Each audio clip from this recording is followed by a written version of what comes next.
For those who don't know me, Steve Knott, the Chief Executive of a group some of you know as AMA, or now called the Australian Resources and Energy Employers Association.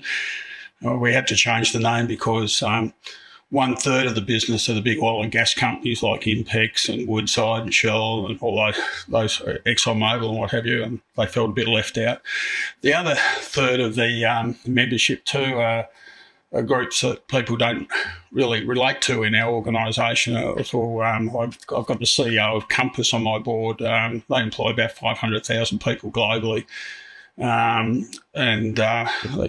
20,000. They provide all the facilities management and catering in remote site locations. The Asia Pacific regional head of equivalent company called Sodexo. So the service contractors like Tees and Monadelphous and companies like that, they're pretty important to our organisation as well. I did first want to just say last night the room was packed and there was people on the waiting list, John. It was a privilege to be able to traverse your 50-plus year career and continuing, and a worthy recipient of the Charles Copeman Award. So for those of you that weren't here last night, please join with me and congratulate John.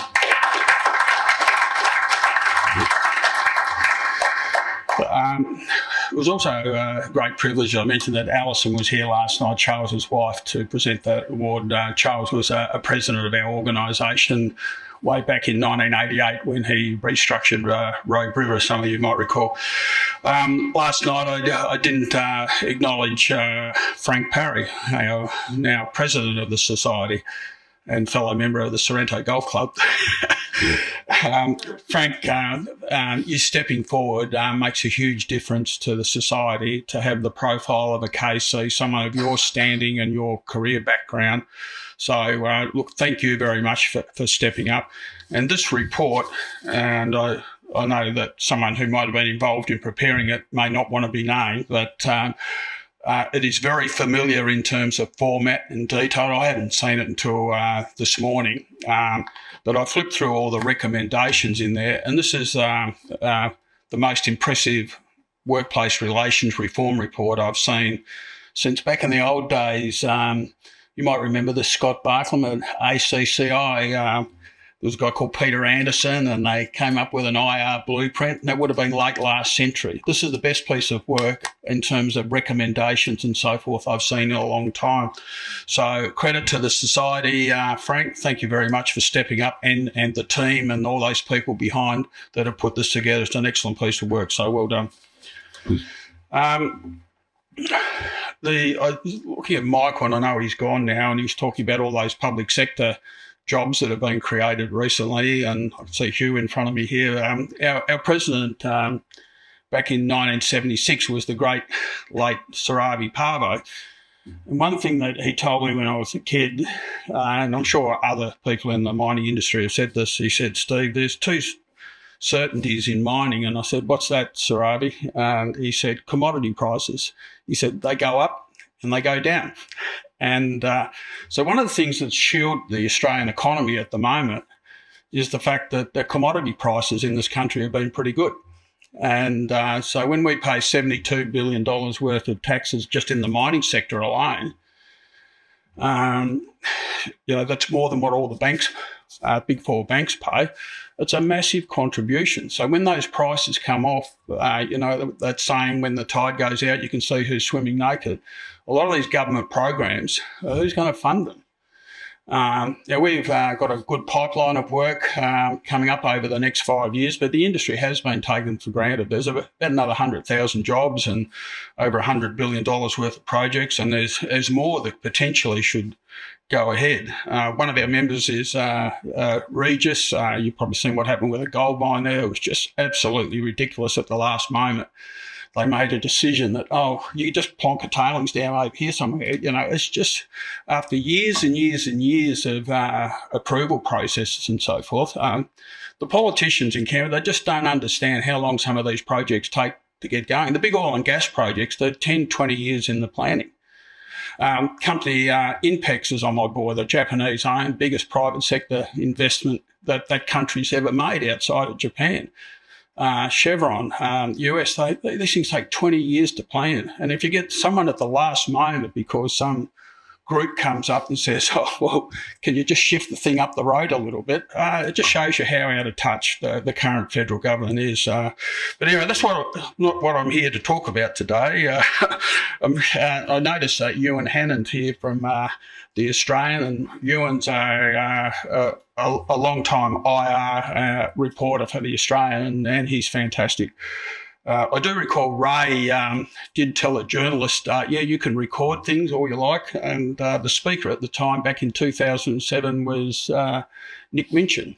And Nick claims he wasn't aware that he was being recorded, but he was, the leader of the Senate, and he should have realised that he was. But the thing that I remember that Nick said, and there was a tape recorder by the lectern, so that might have been a clue. But the thing that I mentioned that Nick said, and he was bloody dead right, he said work choices didn't go far enough. And so the coalitions had the opportunity twice in the last 50 years to do something on IR. Once when Peacock's predecessor in IR, Tony Street, they had the control of both houses in the Fraser era. And the last time they did was in 2004. So it doesn't happen very often. And they didn't get it right. They took too long to do the work choices. It was too complicated. They should have gone straight ahead and got an opportunity to do that. So in my presentation, which will be loaded onto our site, and I'm sure Murray will put it on the HRN site, I won't go through it. There it is, so we can formally say it's been presented to the HRN conference. so there's that one. And I'll quickly try and make up some time here and skip over a lot of this. I'll just make sure I can see the same slides from here. There's only half a dozen of them, but I'll probably focus more, given that Ewan wrote on a few issues that appeared in the Australian. I don't know whether it made the hard copy print, did it? Okay, it was online last night. So this is the state of the IR debate, and Tanya Constable made reference to this at a parliamentary mining dinner up in Canberra a couple of weeks. The industry, our industry, has very much been taken for granted. The last two budget surpluses that Australia's had, not once did Jim Chalmers or Anthony Albanese on budget night say thank you to the resources and energy sector for the record contributions that they made. Not once did they make reference to that. So if you go over to Perth and get a flight and you see all the fluoros, all these hardworking men and women doing fly-out jobs, they've just been taken for granted and hardly recognised by the current government. The reforms that they're put in place, and Robert Godbledson has covered that off pretty well recently. The business community been asleep at the wheel. The business organisations have also been asleep at the wheel, with the exception of my sister from Tasmania, Danita Warren. I'll give you a call out, Danita. You're really stoic with the ABCC. And we were out on our own a bit, making the case for IR reform in 2007 when Gillard and Rudd rounded up and gave us a lot of attention. And that continues today because we were the only group that actually went out and opposed the multi-employer bargaining. We ran a campaign with full-page ads in the Australian, the Fin Review. The rest of the business community just sat on their hands and didn't think that it would go anywhere else. Oh, it'll just go to the low-paid sectors because that's what they said.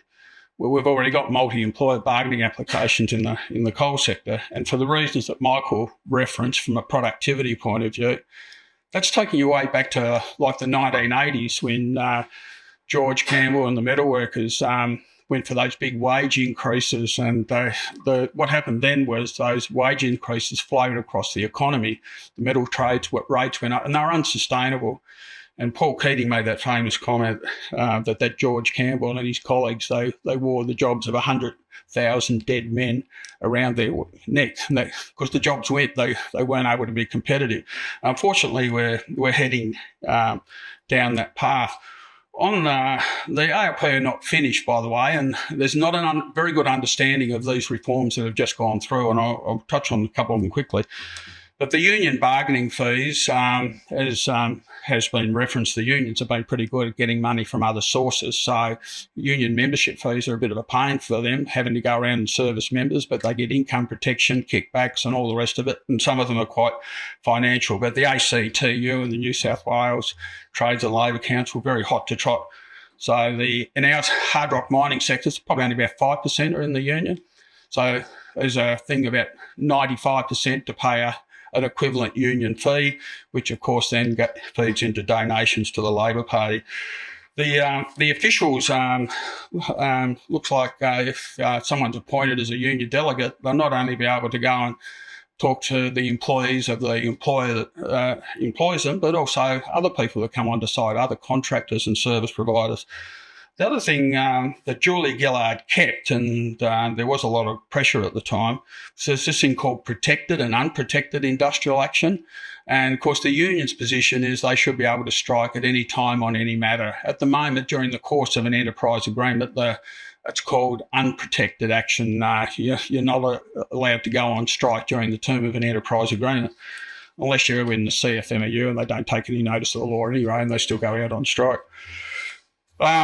The coalition side of things, and I did see the leader of the opposition in Perth a couple of weeks ago and so forth. I don't blame them, to be honest with you, to not wanting to step forward and be a lightning rod for IR reform. They're very chastened, the coalition, way back when the government, when Scott Morrison was Treasurer, put the case forward for corporate tax rates to come down for big business from 30 to 25%. Did you hear much from the business community, the big business organisations say we should have a tax cut? You heard a lot about things like recently no votes and other social issues and all that sort of stuff. So they were quite chastened that some of the big business organisations didn't argue for that corporate tax rate. And you've got to remember what Trump did in the US when they dropped their rates. It was probably a good thing that we do something similar. The complexity of employing people. This is, if you look at, I'm not sure if anyone here, you might have done, John, in 2004, they had the centenary celebration of the federal IR system up at Old Parliament House. And when you walked up the stairs there, they had in a glass case the first IR Act. It was about this thick. Okay. I'll put a photo up shortly as to what that looks like. But our award systems and minimum conditions of employment act and so forth, it's just absurd what we have. We're the only country, as you'll find out in other presentations in the world, that has an industrial award system. There's over 2 million words in these awards. There's a national employment standards. There's about 100 other bits of employment regulation that interface with employers. On top of that, there are some enterprise agreements. Of course, the government gets up and says, well, you've got to do your tax returns. Why can't you do your IR issues well? So I didn't pick out any of our members at all in this, but I did pick out people like the ABC, underpaid their wage, 12 million. So, they're over $1 billion entity and they couldn't get it right. Okay, the Woolworths, Coles, McDonald's, you'll understand that. But there was also the government's own Department of Workplace Relations, who had to go and say to Tony Burke that we've underpaid the wages of our staff. Now, it was our money, but they spent $200,000 getting good legal advice from people like you, Matt, and others to work out whether or not they'd actually underpaid. $200,000. $200,000, or was it more than that, Tom? Sounds about right. Yeah. Anyway, to find out that they'd underpaid a bunch of their staff. So quickly whiz over here. The same job, same pay laws, I'll just touch on that a little bit. We courted a little bit of controversy, and Danita gave me some feedback as well, where when the legislation went into Parliament just prior to Christmas last year, I'd met regularly with the heads of 4 other business groups, and their strategy was to oppose the legislation in its entirety. And I supported that in principle. At the end of the discussion, I'd say, yes, but the Labor Party have got the numbers in the Senate. And we'd spoken to Jackie Lambie and Tammy Tyrrell when she was with the Jackie Lambie Network, David Pocock, who's from the Socialist Left. And so they were going to support the legislation. Only needed the 3 votes. So they did tell people in defence of some of these other business organisations that, oh, no, we won't do anything till after Christmas. They told us something different. And if you check their backgrounds and career histories, you know there's reasons why they always vote with the Labor Party on industrial relations issues. So we carved out a provision for service contractors where if they bring their own equipment, their own people, their own supervision, that they could be exempt from the same job, same pay laws. And so that's right across the economy. You look at people that provide services on planes and facilities, whether they're mining contractors or catering contractors on our sites and so forth. So those things will no doubt get tested at some point, but that was the best that we could do in the circumstances. There will be some others. The main target of the legislation, and Burke said this publicly, were Qantas and BHP. And so, and we've seen what's happened with Qantas. Again, Matt knows all about that. In terms of their outsourcing arrangements, and BHP's got some same job, same pay test case provisions that will find their way through the Fair Work Commission. I expect probably then on to the Federal Court and then off to the High Court. So that'll take a little while to play out. Judith mentioned the unfair dismissal laws. One that doesn't get mentioned very much, which were put in by the Rudd-Gillard era, and the tribunal members, and we know a lot of them fairly well, they'll tell you that one of the bigger issues is this thing, what's called adverse action. So the starting point when Labor made those changes all those years ago was change that onus of proof. Basically, as the employer, you're guilty until you're proven innocent. Now, in my own business here, I'd struggle to find out who was working with us 5 years ago. But in 5 years ago, someone could say, Bev McCarthy looked at me the wrong way, and therefore I was discriminated against. And that goes into they've got 6 years to lodge a claim, and then there's no cap on what they can get. So basically, it's a tick and flick thing in the Fair Work Commission.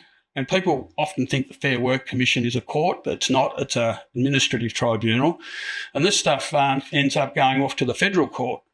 So the stories of 6-figure settlements where people were trying to protect their reputation in banks and things like that to make these things go away, that adverse action, those provisions need to be changed.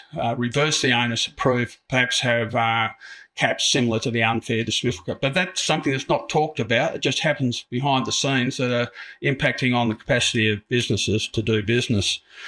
Just on the union stuff, and I was talking to Shane Hughes it was 52 years ago that Hamersley Iron entered into the Hamersley Iron Industrial Agreement to get away from industry bargaining.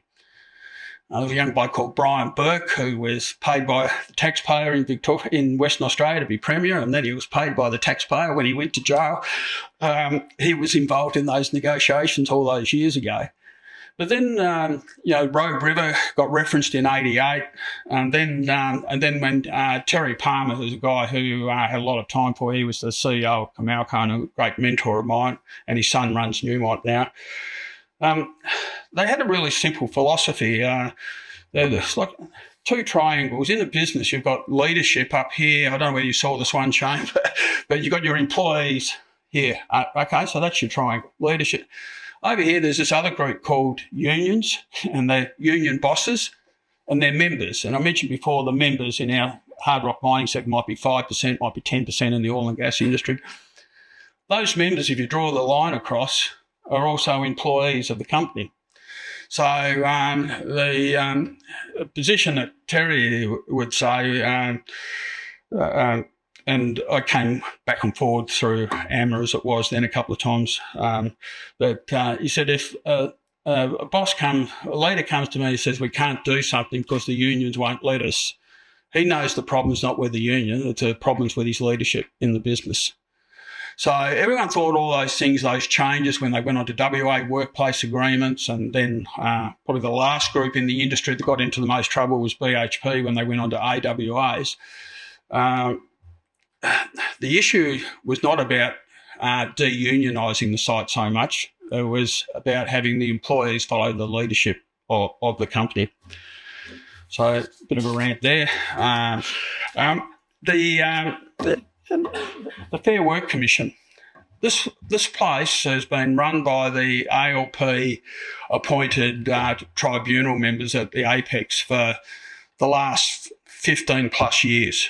So the ALP are much, much better at doing institutional appointments and institutional restructures than the coalition. So you would have heard Tony Burke ad nauseum say that we've got to get the balance right because the coalition appointments that have been made. If you go right back, actually all this changed back in the Keldy era with the super union amalgamations, and he had spare union officials, so he and Keating put them all on the tribunal, and then John Howard rebalanced the organisation that's been going on way back since that era. What used to happen was the peak bodies would get together and they'd actually consider whether someone should come from a union body or whether they came from an employer or whether they had an economics degree or productivity. So that all went out the window. So this has been going on and on and on for some time. But the current state of play, and if you're running a business, would you seriously have 28 presidential members and 27 commissioners? Structurally, they need to have a president and a couple of vice presidents perhaps, and the rest should all be tribunal members. So the ALP are now in the majority, but that's not the important issue. None of them, except for one who used to work for one of our members, WorkPac, has ever run a business before. So just the phrase getting them to make determinations about your wages and conditions outcomes is more frightening than enlightening. They just don't have that business experience. So they've come from what a lot of you would refer to as the IR Club, employment lawyers who work for organisations like ours or ACCI or whoever, and trade union officials or labour-aligned law firms. So in 2020, we highlighted that, and this is when the coalition were in the majority, 94% of the full benches were presided over by Labor appointees, even though they were in the minority. So sort of challenging my inner HR Nicholls criticising the institution there at the time, because these people at the top of the institution, the president, who was a former ACTU assistant secretary and federal candidate for the seat of Mackellar many, many years ago, and they went about and they actually, for the first time since Federation, they demoted the two coalition vice presidents at the time. The business community just sat there and didn't say a word. So these two guys were sidelined. And the one that the president really wanted was a guy called Adam Hatcher, who's now the president. He's a former TWU legal officer, and he's now I think he's doing a pretty good job on the administration side of the Fair Work Commission compared to his predecessor, because the agreements are getting approved in about a couple of weeks. They were taking, some people were taking 4 to 6 months to get them approved previously. It just wasn't appropriate. But here's the thing. There's been 5 new deputy presidents appointed recently. And I say recently. So they presided over 63% of the full bench matters. So these people have been there 5 minutes. Please. There are 15 or 16 coalition appointments, and some of them you'll know, like Matt Allen Coleman and, the legal capability of those sort of guys, Richard Clancy, who was with us in Europe recently. Some of these people have been in the system for 10 years. They just don't get a look in on the key full bench matters. But these 4-5 new people, get 63% already. So have a look at their backgrounds. Tony Slevin, IR barrister, National Legal Officer with the CFMEU. He's currently assisting one of our members. Cube Ports are members of ours. And the unions have just asked for a simple, not 6 or 10% per annum increase. They want a 128% increase in the wages bill for Cube Ports. So what they do is they just sit there because the employer won't agree to it because it's just not sustainable. And 9 months later, there's this thing under the new legislation called intractable bargaining disputes. So Slevin is assisting Cube Ports in that matter, and whether or not he ends up arbitrating the matter, who knows. But all of them, if you look at them, all have got trade union backgrounds. So they're the ones that are making most of the determinations. So 89% were ALP majority benches. So again, the ALP appointed person tends to make the determination, and where they do have a coalition appointee, it'll be a commissioner, which is commonly referred to as the bookend. So the numbers are under the current president and the former President Ross are fairly similar, but it is quite a strategic targeted approach to take over the running of the institution, make all the key full bench determinations. And of those 11 determinations that were made by coalition appointees, don't think they were great test cases or anything like that. They have these things in the system which what you might call tick and flick appeals, permission to appeal type matters, and that's where you'll find a lot of the coalition appointees. Now, the last slide I'll just put up, if you're running a small to medium, even a large business, BHP self-reported to the Fair Work Ombudsman that they may have underpaid their people $430 million because they're the largest company by market capitalisation in Australia, right? And whether or not, there's a debate of whether or not they should have deducted annual leave. It's this interaction between the national employment standards and provisions and all the rest of it. It doesn't get reported very much, but, they're working their way through that. They can't get it right. I mentioned before, the ABC can't get it right, the Minister's own department. So the industrial relations regulation in this country, Judith Sloan, who was here last night, once said she could write an act in 5 pages. I think the HR Nicholls Society, Frank, should get her to do that, and I'm happy to assist fund that. And that's where it should be. But when I started off in IR as a kid, was the 1973 Act. I used to be full-time in the commission at the Hydroelectric Commission. We had 6,000 employees. And in those days, John, they didn't have lawyers. We used to kick them out of the system all the time because we could actually read the Act. It was only about that thick, the 1988 Act. And so lay people were the ones that were encouraged to do the tribunal work. So we had probably 20 different awards and 24 unions. So I was in the tribunal every day. So I remember the 88 Act quite well. But it was only recently I stacked up some recent legislation. So there it is. That's the 1996 Act, and this is the current Act. So good luck if you're a small to medium enterprise, let alone the explanatory memorandums trying to work that out. So in terms of the type of IR system going forward, and I will cut it off here now, Mari, we just think there should be one, and Ray Evans would oppose this, I'd say, if he was here. If he's looking down, he'd give you a clip under the ear. But we should be one simple minimum Conditions of Employment Act, like they had in WA some years ago. So that's the minimum. And Ray's view was let the market sort that out. Why should government interfere with whether or not somebody wants to work on a public holiday for $25 an hour instead of the award rate of $75? And philosophically, I agree with Ray, but we've got the political reality. So minimum conditions, abolish all the industrial awards. There's probably a couple of million people that in Australia that rely on them. If you look at a global population of 8.2 billion, you do the calculations, about as big as a pinprick and an orange. We're not that special as a country. We don't need these award systems, and they just continue to grow and interfere with businesses' capacity to do business. The enterprise bargaining system, this is a change that happened recently. Previously, you had to get 50 plus 1% of the workforce to say they wanted to get in bargaining.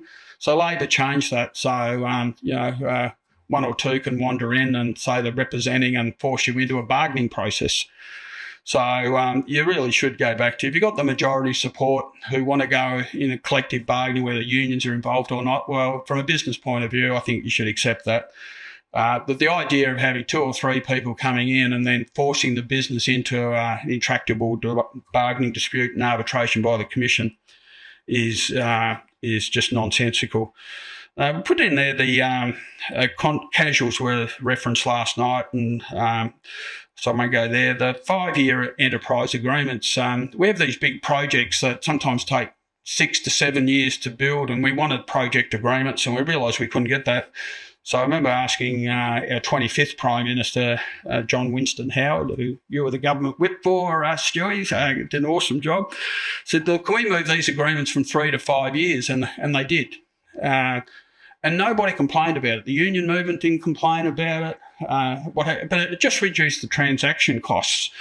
And so when Julie Gillard became Deputy Prime Minister in Workplace, they decided they were going to change it to 4-year terms. And I said, why is that, Deputy Prime Minister? She said, well, it used to be 3. You guys got 5, so we're going to make it 4.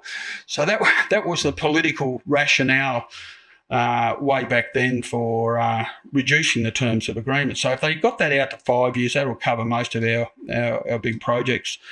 The high income statutory agreements, we did pick up on the HRN rate, Frank, the $125,000 one. We were quite relaxed with it even being higher because the average earnings in our sector is about $160,000 per annum, but $125,000 makes sense. And I can remember Kevin Rudd, when he was Prime Minister, saying if you're on a 6-figure salary, $100,000 back then, that you should be able to look after yourself. So back in 1999, and Judith Sloan was involved in this, Dr. Stephen Cates, you'll remember, Scott, from ACCI, Carol Fox, Marilyn Pittard. We produced a report called Beyond Enterprise Bargaining. Now, most of our sector were over it by the late 1990s. So like that scene from The Godfather where Al Pacino says, every time I think I'm out, they just drag me back in. This is what this current legislation is about, because a lot of these companies have had common law employment arrangements, collective non-union arrangements. They're just the bargaining. You don't sit down and bargain about whether or not you're going to have cash pays or smokos and all that sort of stuff. Modern businesses these days have continuous improvement practices, and they know that in our sector you've never shielded from international competitive pressures. So that's where they've been for the last quarter of a century. And now some of them are going to get dragged back into an enterprise bargaining system, and having people in the Fair Work Commission who have never run a business before, most likely have come from a union background, start telling managers how they should set their wages and conditions.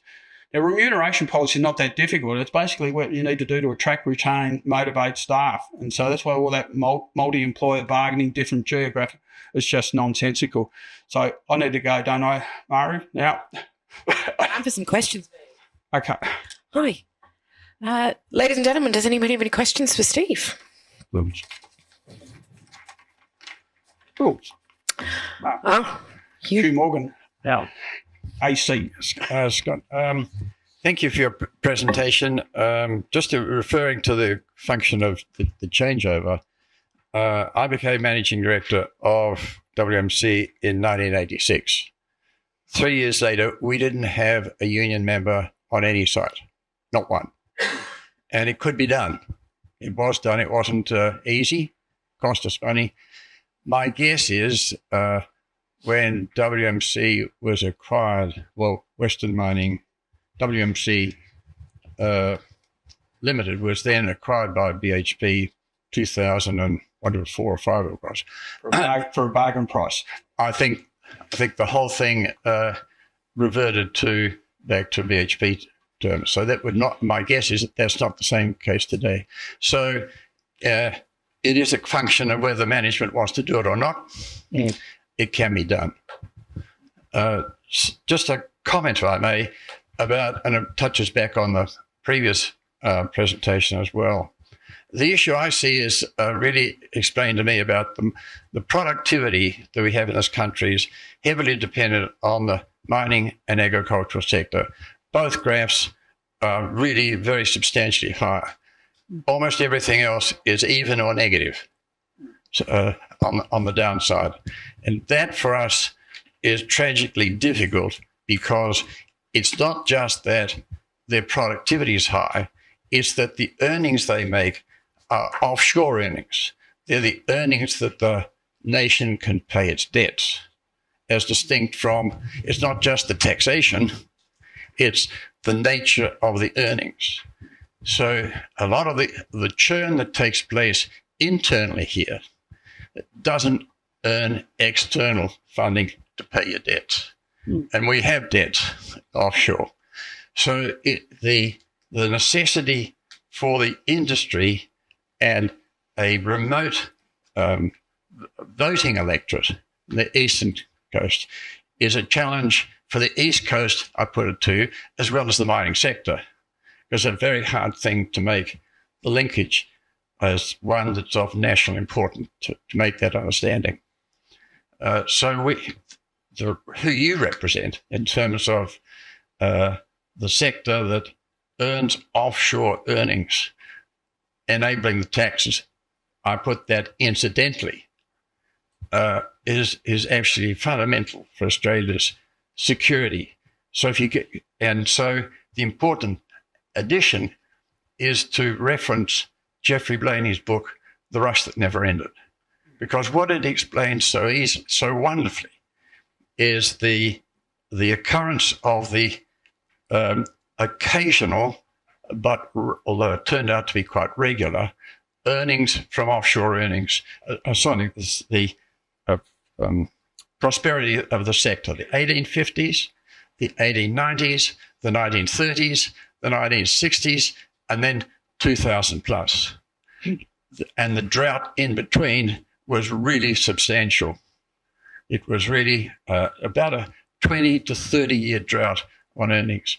So where we are right now on a Geoffrey Blaney curve, we've had the last 20 years of good times. We're about to come to a more critical stage.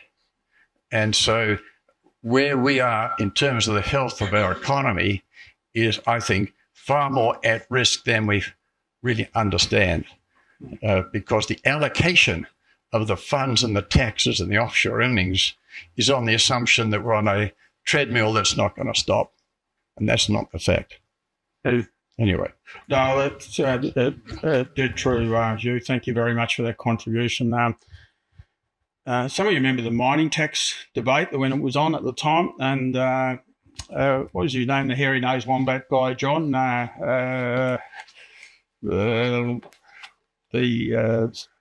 Dr. what was his name, Henry or whatever his name was, Ken Henry, yeah.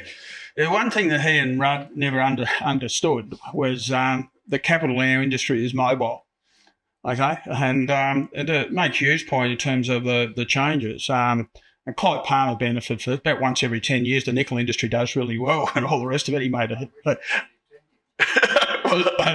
Yeah, so look, just recently in WA, about 3,000 jobs went from the nickel industry, just like that.